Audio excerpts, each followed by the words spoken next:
আমি সবেই তখন উচ্চ মাধ্যমিক পাশ করেছি। বাড়িতে বললাম নার্সিং পড়ব।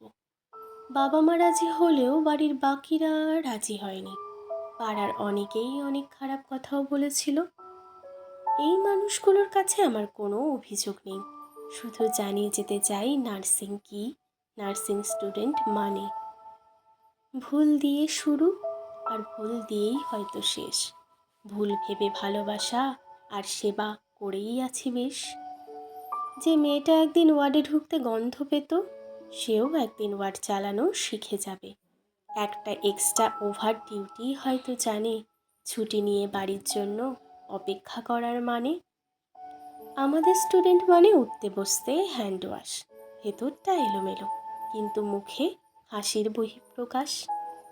আমাদের সব থেকে বড় পাওয়া হলো সাদা পোশাকটা, আর অসুস্থ শরীর নিয়ে ডিউটি করে ছুটি জমিয়ে রাখা।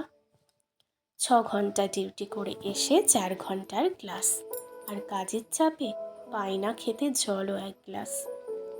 নিজের বেড এলোমেলো রেখে পেশেন্টের বেড গোছানো, আর সময় করে ওষুধ নিয়ে বেডে গিয়ে পৌঁছানো।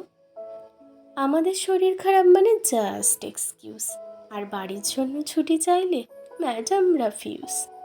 নাইট ডিউটিতে আমরা থাকি সজাগ সদাই, চোখের জলেই ট্রেনিং শুরু, আর চোখের জলেই বিদায়।